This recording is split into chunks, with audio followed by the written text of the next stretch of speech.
Olá pessoal, sejam todos bem-vindos a mais uma aula da nossa 12ª edição do curso sobre o uso terapêutico da cannabis sativa. Eu sou a Gabi Dainese, estou aqui para apresentar mais uma aula, nossa 15ª aula que a gente vai trazer um conteúdo inédito, conteúdo que a gente não teve em outras edições do curso, e que veio muito à tona depois das Olimpíadas, que é o uso da cannabis por atletas, né? Então, o assunto de hoje é a cannabis na medicina esportiva e como aliada da fisioterapia. A gente também ouviu se falar muito desse assunto quando o Conselho Regional de Fisioterapia liberou, né, os profissionais. Então, eu espero que vocês gostem dessa aula. A gente vai receber o Dr. James Fardim para falar. Ele é médico ortopedista, especialista, né, na ortopedia, e vai falar sobre na medicina do esporte e sobre o uso na fisioterapia. Tenho certeza que vocês vão gostar da aula. A gente se vê então na próxima terça-feira com mais um conteúdo. Obrigado, ótimo final de semana para vocês. Não esquece de curtir, comentar e compartilhar o nosso vídeo. Tchau!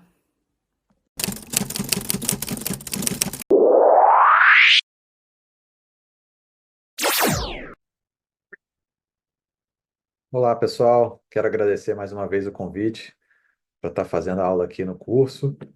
Eu vou compartilhar aqui a tela com vocês da nossa aula. Deixa eu minimizar aqui.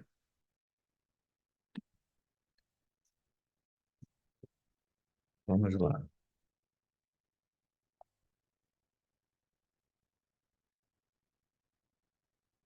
Vamos falar de cannabis sativa na fisioterapia e medicina esportiva, certo? Quem sou eu? Jimmy Fardim Rocha, sou médico ortopedista, cirurgião de joelho. Aí está o meu Instagram, Dr. Jimmy Fardim. Lá vocês podem me acompanhar, ver minhas formações. Não vou perder um pouco de tempo nisso aqui. A gente já tem uma carreira grande aí desde 2018 que eu prescrevo cannabis medicinal. Então, com bastante experiência, e vou trazer um pouquinho dessa experiência aqui para vocês. Inicialmente, eu quero saber quem conhece a WADA, a World Anti-Doping Agency, que finalmente em 2018 para 2019 autorizou o CBD nos Jogos Olímpicos, né? Então, qual é o canabinoide que é considerado doping? Será que é só o CBD, THC, CBG, CBN? Ou qual que está liberado em atleta de competição? Lembrando que é em época de competição. Em época de não competição, você pode usar os outros canabinoides. Mas em época de competição, só pode usar um desses. Qual seria? E a gente sabe que é o CBD, tá? Isso começou com o Ross Rebagliati, quando ele ganhou a medalha de ouro no snowboard nas Olimpíadas de Inverno. Só que ele teve a medalha cassada, porque deu no, no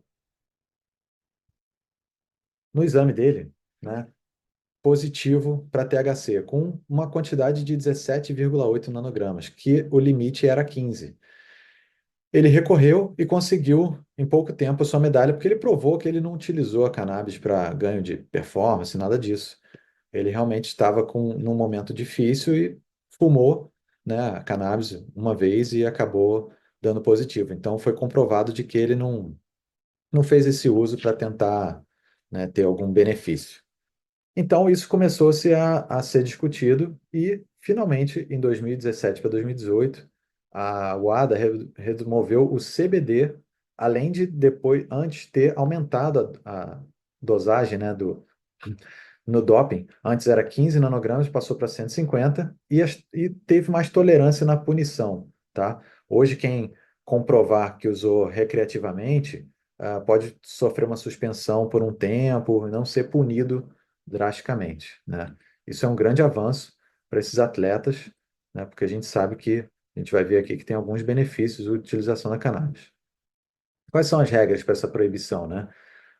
São, tem que comportar dois dos seguintes quesitos: ser uma substância potencial que pode gerar um melhor desempenho para o atleta, oferecer risco para o atleta ou violar o espírito olímpico. Ou seja, os outros canabinoides, a UADA vê como oferecer risco para o atleta e poder melhorar o desempenho, tá? E aí acaba violando também o espírito olímpico, né?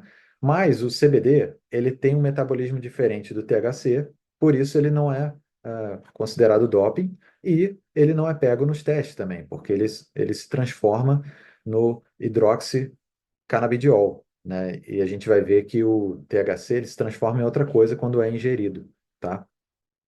E aqui está a proibição, é S8, né? A WADA tem uma lista de várias substâncias proibidas e os canabinoides estão na categoria S8 e a exceção é o canabidiol, tá? O resto, todos os outros canabinoides são proibidos. Então vamos ver aqui. E qual que é a substância que é identificada no exame de dopagem? É o THC? É o CBN? É o hidroxi-THC ou carboxy-THC? São os metabólitos ativos do THC? Ou depende do material coletado? Muita gente fica com essa dúvida, tá? Então, o que é identificado no exame antidoping, né, no toxicológico, é o metabólito ativo do THC, ou seja, o carboxy-THC ou o hidroxy-THC. E aí, esse exame pode ser feito tanto pela urina, sangue ou cabelo. Aí vai ter variações de quanto tempo isso fica no corpo. Lembrando que quando você ingere ou inala qualquer canabinoide, ele pode ir para a sua região de tecido adiposo e se armazenar lá. Então, muitas vezes, o paciente, por exemplo, ele fumou 30 dias antes, e aí esses canabinoides entraram no corpo e saíram, foram excretados, só que uma parte pode ter ficado no tecido adiposo ali. E aí, quando ele faz uma atividade ou, né, por algum motivo, essa quantidade que estava armazenada pode sair para a corrente sanguínea e causar um teste positivo. Por isso que é tão complicado a gente fornecer THC e outros canabinoides para os atletas, porque a gente não sabe mais muito bem quando tem que terminar de utilizar para ficar só com CBD isolado. Existem alguns testes genéticos que a gente pode fazer para tentar otimizar isso, né? E aí tem que ter experiência para isso. E você pode justificar o uso do THC com uma AUT, ou seja, uma autorização de uso terapêutico. Mas a prescrição só não elimina a dopagem, tá? Então, se essa AUT for aceita, você tem que ter todo, né, um histórico, comprovar de que o THC ou o CBD, enfim, o canabinoide que você está fornecendo é importante para esse atleta, né, que além do CBD ele vai ter que usar outros canabinoides. Aí sim você consegue fazer com que esse atleta utilize o THC para o benefício dele, tá? Então aí estão os metabólitos ativos do THC. O que é isso? É quando você ingere o THC, ele vai ser metabolizado no fígado, ele vai passar por essas enzimas hepáticas, essas CYPs. Essas CYPs são enzimas que degradam os medicamentos, né, as substâncias que você toma, para transformar no metabólito ativo que vai acionar um mecanismo de ação nas células, tá? E aí são esses metabólitos ativos aqui que vão ser excretados na urina, normalmente, ou vão estar correndo no sangue ou no cabelo, tá? Tem uma variação de tempo, assim, o sangue, você acha até uma semana no sangue, depois de uma semana dificilmente você acha o metabólito ativo, isso normalmente, né? Tem paciente e paciente. O cabelo são 90 dias ou mais, e a urina normalmente um mês, tá? Então, se o atleta utilizou e for fazer um exame de sangue, em uma semana é bem provável que dê positivo. Depois de uma semana é um pouco mais difícil, mas mesmo assim pode acontecer. Então é um risco, tá? E a urina, 30 dias, normalmente. Então, quais são os conceitos que a gente tem de medicina esportiva, né? Então, o MR é a máxima repetição, é aquela repetição máxima até a fadiga que o paciente pode fazer. O VO2 é o consumo de oxigênio, que é o que vai dar realmente a performance dessa pessoa, como é que ela está, como é que ela consegue performar, né? Se ela tem condições, se ela tá otimizado o corpo dela. Produção de gás carbônico é importantíssimo para saber o limiar anaeróbico e o limiar aeróbico dessa pessoa, ou seja, até quando ela está utilizando oxigênio para fazer as reações químicas e contração muscular, e quando que ela começa a não conseguir utilizar esse oxigênio e fazer a produção de lactato, né, que é o ácido lático que vai se acumular e gerar toxina no corpo, gerar a cãibra, gerar a exaustão, né, gerar a parada do exercício, porque se você continuar, você pode lesionar, né? Então, a cãibra normalmente é uma indicação de que você exagerou, aquela dor também que fica no dia seguinte é sinal de que você também superou um pouco ali o que o seu músculo estava, né, pronto para fazer. Então, é importante a gente ter esses conceitos para a gente não exagerar, né? E até para monitorar para ver se o atleta está tá indo no seu limite ou não e quando que você vai proporcionar que ele vá até quase o limite para ele poder ter um ganho, né, de performance e de endurance, né? Então, esse ponto de compensação respiratória, que é o momento que o organismo não consegue mais alterar o equilíbrio ácido-base, vai concentrar ali coisas tóxicas para o músculo, é o ponto que você realmente tem que parar, né? Os METs é o equivalente metabólico de uma tarefa, então você sentado assistindo a aula, você está gastando um MET, né, que é bem basal aí, gasto de calorias, mas quando você faz uma atividade, você gasta mais METs. E a gente pode medir isso, né, dependendo da quantidade de METs que você gasta. É uma atividade bem intensa, bem calórica e tem que ter cuidado, né? Pode ser perigoso, tá? Então, essas atividades de alta intensidade e treinamento intervalado, muitas vezes são treinos acima do limiar que o organismo consegue suportar. Então, tem que ter muito cuidado. Às vezes, né, CrossFit, a gente vê muita gente, às vezes, desmaiar ou até, infelizmente, gerar morte súbita, né? Porque o corpo não aguenta e se a pessoa tem uma predisposição ali, ela pode chegar na estafa e, enfim, poder ser mais grave. Então, aí estão algumas zonas de frequência que são zonas de atividade, né? A melhor zona, assim, para você ganhar performance, para você ter uma queima boa metabólica, é uma zona 2 ali, zona de atividade moderada. Mas lógico que quando você quer outros objetivos, aí vai depender do objetivo da pessoa, né?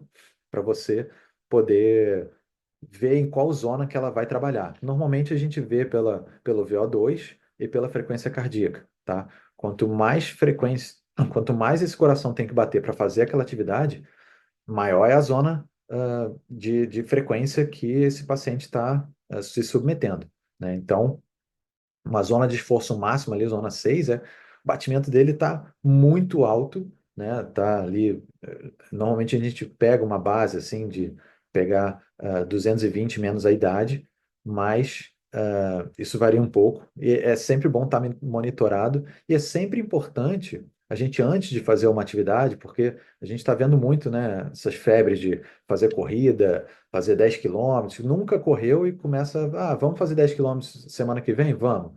Isso é muito perigoso. O cardiorrespiratório dessa pessoa está preparado para isso? Será que ela tem condições de fazer isso? Ou ela vai fazer uma coisa que vai ser surreal para o corpo dela? Então, isso é bem perigoso. É lógico que a atividade física é importante. Então sempre você passar por um médico e ver se você pode fazer aquela atividade física, ver se está tudo bem, fazer aquele check-up básico. Por quê? A atividade física tem muito efeito interessante para o nosso corpo, né? É o tratamento para várias doenças e prevenção de várias doenças. Então, aumentar o consumo máximo de O2, aumentar o débito cardíaco, né? Diminuir a frequência cardíaca, você otimiza a contração muscular, né, do seu miocárdio, do seu coração. Você aumenta a densidade capilar dos músculos, você fortalece os músculos, protege os ossos, né, fortalece os ossos, faz o cálcio entrar no osso. Você aumenta, otimiza as mitocôndrias, ou seja, baixando a produção de radicais livres, né, diminuindo espécie reativa de oxigênio, que quando você faz uma atividade física, você gasta ATP, né, que é aquela moedinha do corpo. Quando você gasta um ATP, você está gerando energia. Então, se você otimiza a geração da sua energia, você precisa de vários componentes para fazer isso. E um deles, e o mais importante, é o oxigênio.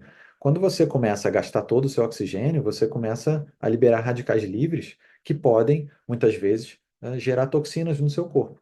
Então, se você otimiza isso e na cadeia respiratória de elétrons lá você neutraliza todos esses radicais livres, pô, você está fazendo muito bem para o seu organismo. Então, você melhora seu metabolismo, diminui a obesidade, né, aumenta a concentração de colesterol bom no sangue e aumenta a força muscular, o que previne a grande maioria das doenças. Assim, a grande maioria das doenças são inflamatórias. Se você tem atividade física corriqueira na sua vida, você está conseguindo prevenir muitas inflamações na sua vida.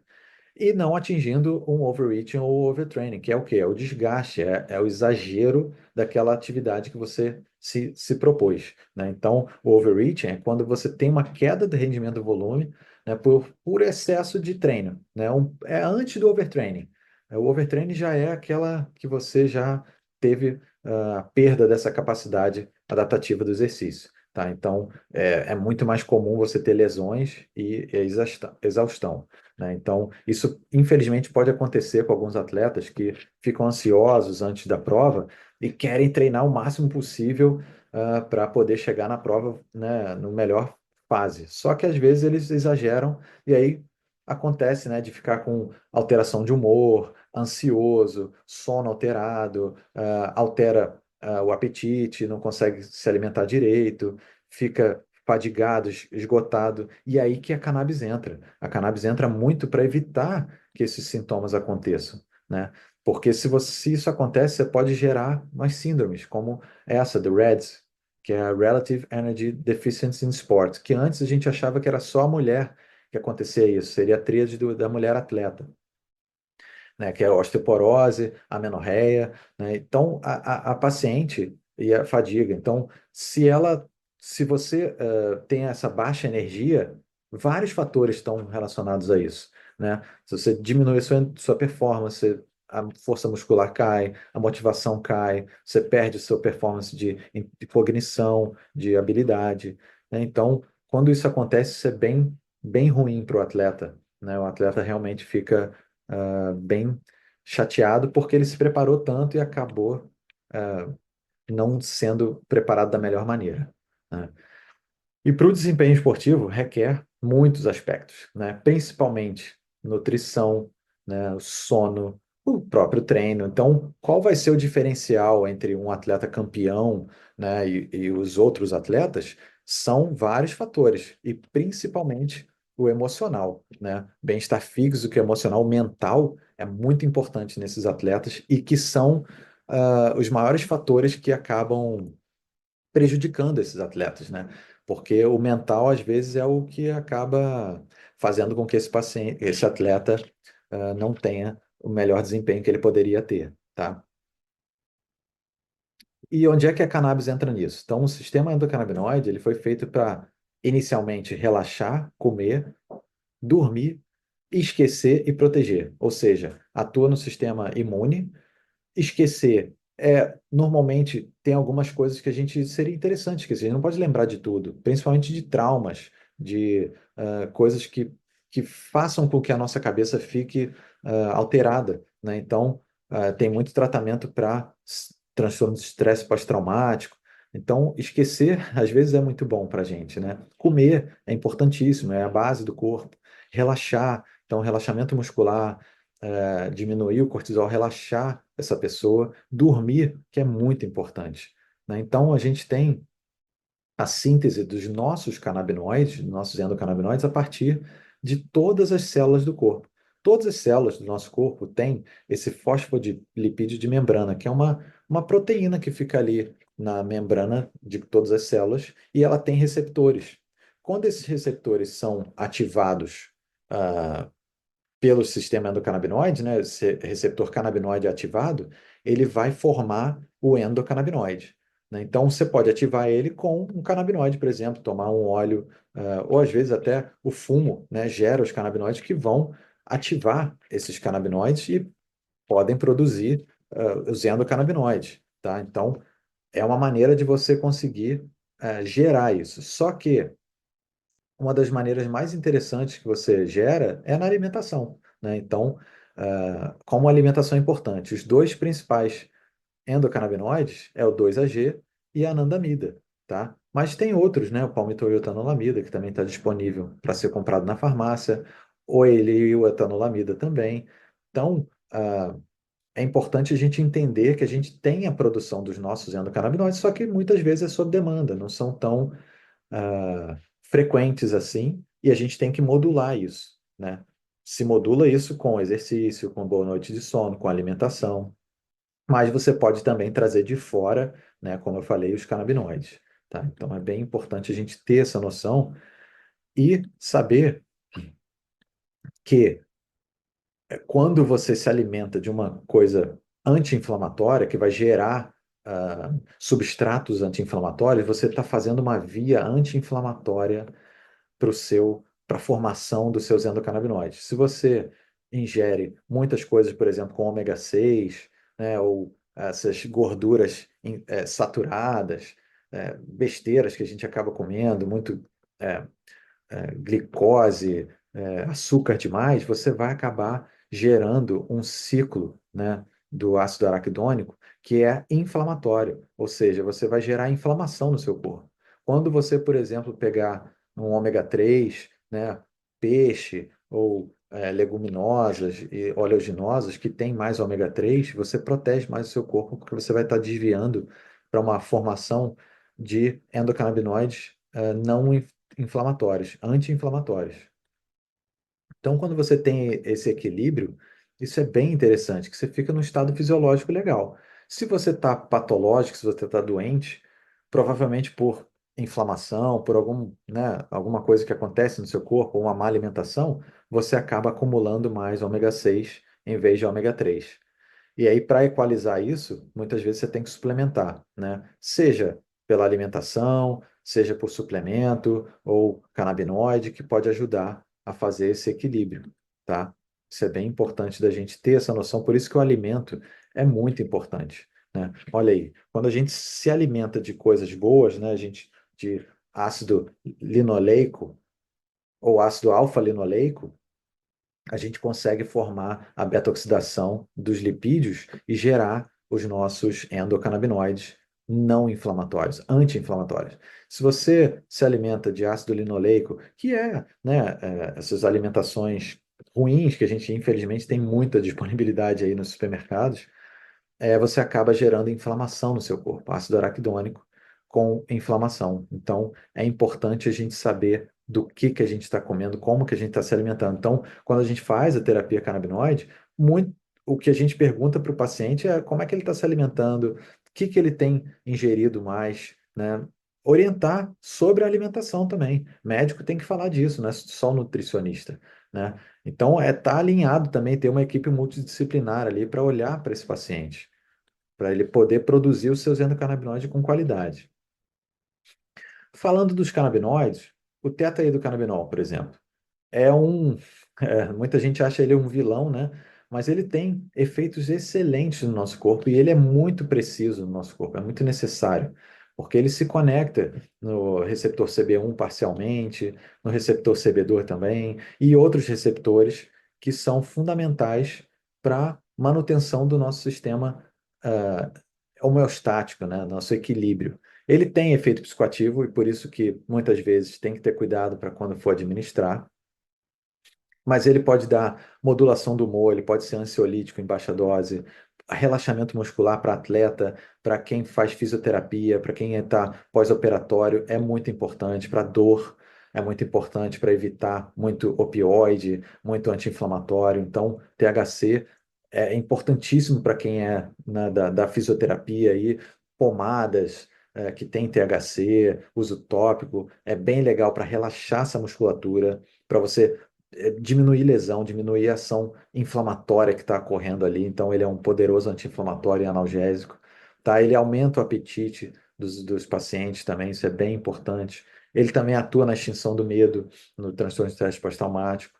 Então, o THC é um excelente componente aí, uma ferramenta importante. CBG também tem agonismo CB1 e CB2 e alfa-2 adrenérgico, é o único que tem alfa-2 adrenérgico, ou seja, diminui ali a pressão arterial, faz com que você tenha menos batimento cardíaco acelerado, taquicardia, melhora a concentração, é um poderoso relaxante muscular e anti-inflamatório também.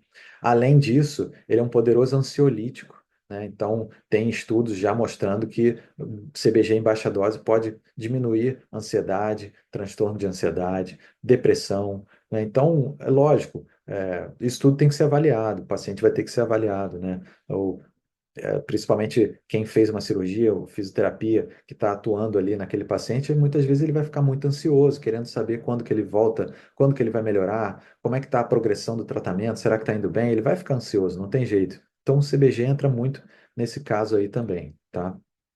O CBC, pouca gente fala dele, mas ele é bem importante também porque ele é agonista CB2 seletivo, ou seja, ele vai atuar muito no sistema imune, muito no músculo, né, no osso. Então, pacientes que estão em recuperação, em reabilitação, o CBC é bem importante, tá? Ele é um neuroprotetor também, então, para neuroinflamação, para doenças degenerativas, ele é bem importante. Ele tem uma ação tópica legal também, até para acne, tá? Tem um poder antifúngico, é um dos poucos que são antifúngicos, canabinoides. Então é um espaço interessante para o CBC, tá? Que é bem legal. CBN também para sono, para sedação, é bem interessante. Ele tem um poder analgésico também muito legal. Às vezes eu utilizo um paciente que está utilizando THC e está tendo efeito colateral, né? Eu faço CBN ou CBG, porque eles têm um poder analgésico também interessante, tá? Então, como é que eles vão auxiliar no esporte e na fisioterapia, né? Na recuperação muscular, a gente tem, né, a resposta inflamatória excessiva, muitas vezes, gerando uma recuperação prejudicada, uma dor muscular, né, porque você acaba fazendo com que esse músculo tenha muita lesão. E para você é, cicatrizar essa musculatura e voltar com que ela seja uma musculatura contrátil novamente, a gente tem que ter a ação de uma célula chamada célula satélite.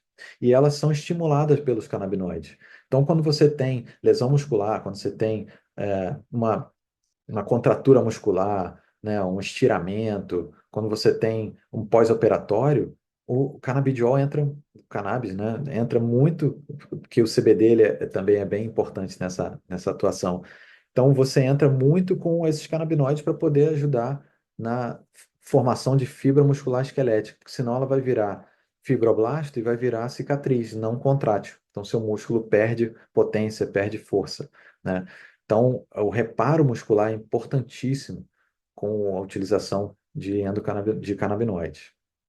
O CBD, olha só que legal, ele atua em vários receptores, tá? Ele atua na enzima de degradação da anandamida, então o CBD diminui a degradação da anandamida, que é o hormônio, né? O neurotransmissor neurolipídico do sistema endocannabinoide, é o nosso canabinoide que a gente faz, né? Então, a anandamida aumentando, você tem estimulação do sistema endocannabinoide, benefício, equilíbrio, né? Isso é bem importante, aumenta o metabolismo, a mTOR, que é o alvo mamífero da rapamicina, que é um potencializador de síntese proteica, de proteção neuronal, né, diminuição de inflamação neuronal, é um potente estimulador de BDNF, que é uma substância que melhora as sinapses, melhora a neuroinflamação. Atividade inflamatória é regulada pelo CBD, ou seja, diminui as espécies reativas de oxigênio, aquilo que eu estava falando, você otimiza a mitocôndria, né, a gastar energia, aumenta a miogênese, ou seja, melhora a musculatura. Então, o CBD, ele pode atuar em vários receptores. A adenosina, por exemplo, diminuindo a fadiga, diminuindo a lesão muscular. Quem atua aqui também é a cafeína, né? A cafeína diminui a adenosina, ou seja, deixa você mais disposto, mais focado, né? Então, o CBD tem essa propriedade também. Atua no metabolismo, né? Então, melhorando a função mitocondrial, aumentando a oxidação de gorduras, ou seja, fornecendo energia para a sua célula, atua no centro da célula, no núcleo da célula, pelas PPAR, pelas peroxissomas. Ou seja, o CBD tem uma atuação bem interessante aí em vários receptores. Vaniloide, por exemplo, TRVP, são receptores de dor. Então, o CBD também é um bom aliado para a dor, né? Tem efeito analgésico interessantíssimo, né, em algumas síndromes, algumas recuperações de lesões, fibromialgia, é, síndrome de SUDEC, né, aquela doença regional complexa. Então, o CBD atua muito bem. Tem muita atuação, né, dos canabinoides do CBD no corpo. Um barato da corrida, o runner's high, que antigamente a gente achava que era da endorfina, a gente descobriu que a anandamida é quem é a responsável, ou seja, por aquela euforia, aquele relaxamento do corredor. O cara está correndo ali, e aí daqui a pouco ele entra em transe, ele esquece de tudo, ele fica focado, ele parece que entra na mesma frequência ali da corrida e vai embora, sabe? Então tem essa euforia, né? Às vezes, numa atividade física também você sai completamente euforizado.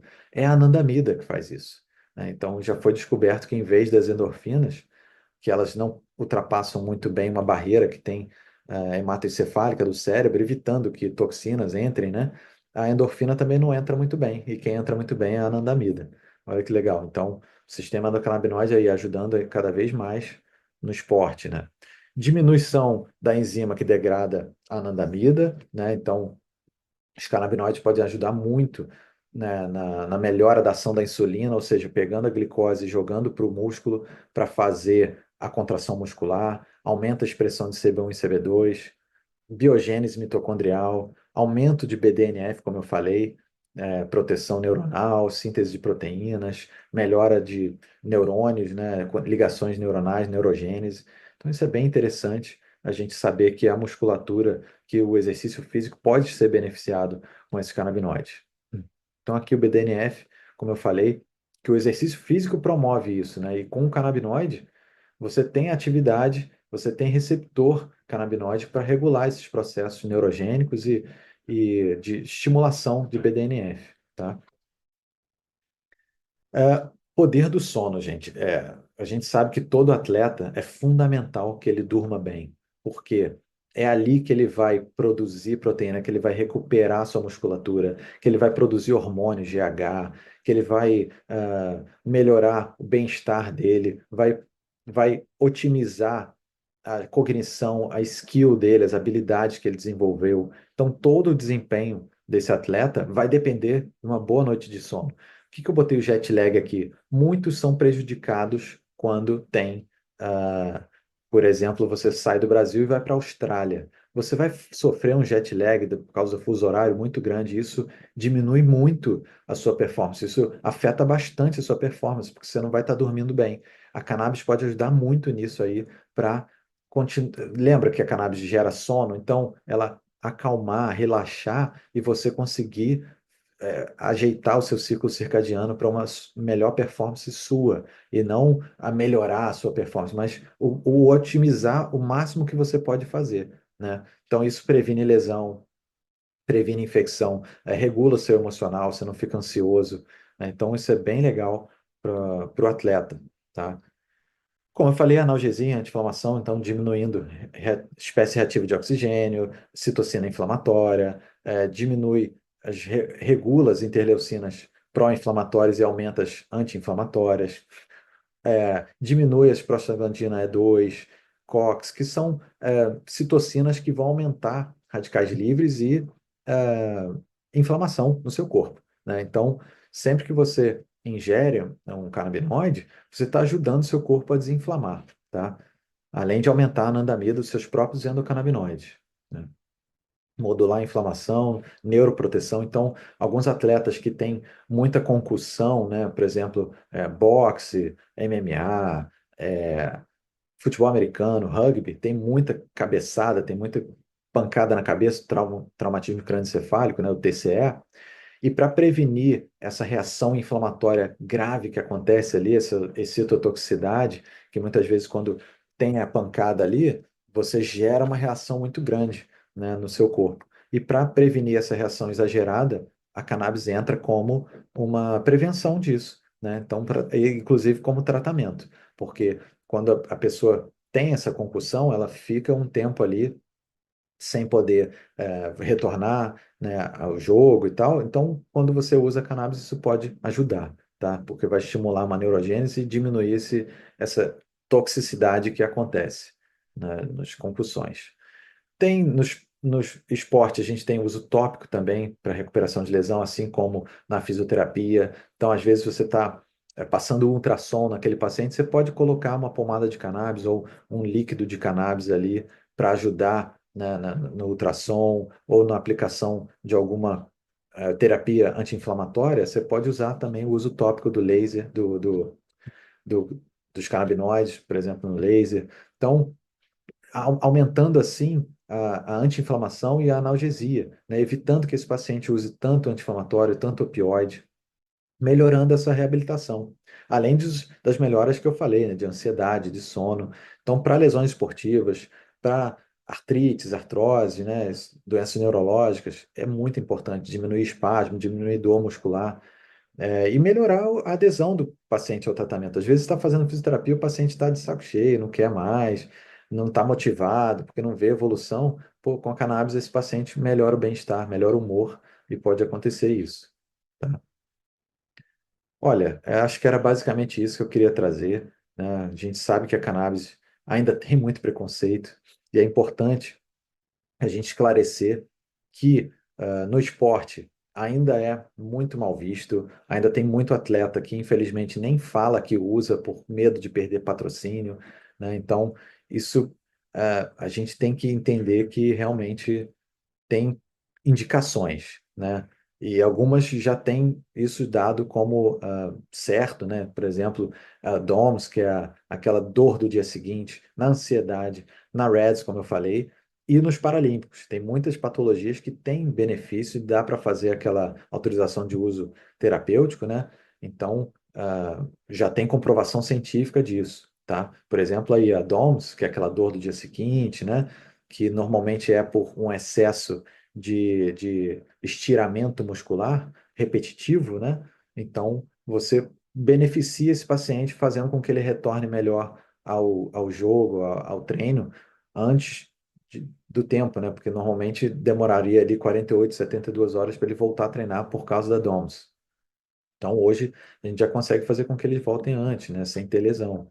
Estudos com cannabis tem muitos, ó. A gente já sabe que tem muita coisa que a gente pode dar como, né, certo de que a cannabis atua na musculatura, atua no metabolismo muscular e ajuda esse paciente, só que nenhum deles comprova que melhora a performance ou que vai prejudicar o paciente. Então, muitas vezes a gente tem que entender qual é o que que a WADA está olhando, né? Ansiedade, recuperação muscular, a gente já sabe que tem melhoras, tem estudos aí com mais de 111 pacientes que já faziam exercício e pararam de usar. Olha só, mais de 90% sentiram diferença quando suspende, né? Então, é importante a gente olhar para esses estudos, saber, por exemplo, qual exercício é o melhor otimizado quando você usa cannabis, que é o moderado, né? Não é o exercício intenso e nem aquele fraquinho. É um exercício moderado ali, zona 2, zona 3, que é uma zona que você está, né, buscando ali uma performance e vai ter um aumento da anandamida e 2-AG, tá? Eu tenho um caso clínico aqui de um paciente que eu atendia, que eu atendo, né? Que é um corredor de 62 anos. Ele já estava fazendo maratonas e ultramaratonas e nunca tinha utilizado cannabis. E ele queria fazer uma maratona de 200 quilômetros com 62 anos. Ele já usava esses suplementos aqui, creatina, whey, tudo tentando otimizar, né, o seu gasto energético, sua performance.